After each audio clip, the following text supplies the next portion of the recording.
Dernier volet, ce qu'on appelle l'apport cession.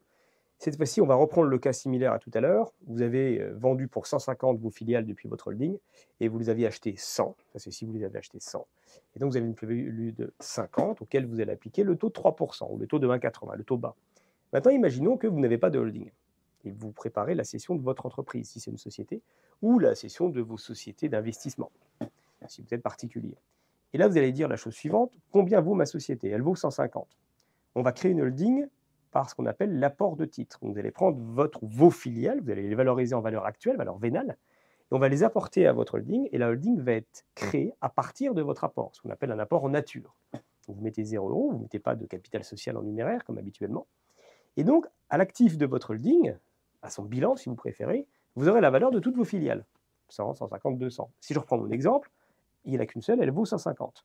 Et si je la porte pour 150 et que ma holding la vend pour 150, quelques années plus tard, idéalement 3 ans, on verra pourquoi, eh bien j'aurai une plus-value taxable de 0 parce que j'ai prix de vente moins coût de revient 150 moins 150. J'ai beau appliquer mon taux de 3% sur une assiette de 0, ça donne toujours 0. Attendre 3 ans, tout simplement parce que l'article 150 obétaire qui vient de délimiter ce que je viens d'expliquer, c'est-à-dire l'apport cession, facile à comprendre, on valorise, on apporte des titres pour les céder par la holding, c'est la holding qui cède et pas vous dit la chose suivante: si vous voulez bénéficier d'une exonération finalement de plus-value, c'est ce que je viens de vous expliquer, eh bien il vous faut attendre 3 ans de détention par la holding, et auquel cas vous serez vraiment en report d'imposition ad vitam aeternam et que vous n'aurez pas d'impôt à payer, en tout cas tant que vous gardez les titres de la holding.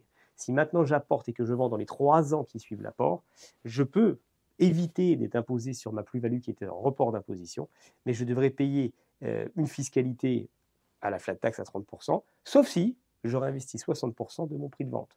Donc, si j'ai vendu pour 1 million, je devrais réinvestir 600 000 €, et pas dans n'importe quoi, dans des activités dites professionnelles, donc éligibles, industrielles, commerciales, libérales ou agricoles, ou alors dans des fonds d'investissement spécialisés qui reprennent ces paniers de valeurs de société éligibles finalement à ce réinvestissement. En conclusion, si vous avez tout bien fait au niveau de votre holding, vous pouvez arriver à un scénario où vous n'avez payé aucun impôt sur la plus-value, tout en restant en France et de manière légale. Pour finir avec ce chapitre, vous voyez les vertus de notre holding. Il y en a encore d'autres, on pourrait en parler pendant des heures finalement sur ce chapitre. Vous avez un volet qui est organisationnel, vous avez un volet qui est financier, vous avez un volet qui est successoral, et vous avez un volet qui est fiscal tant sur le plan des flux, de manière courante, les dividendes, que sur la plus-value.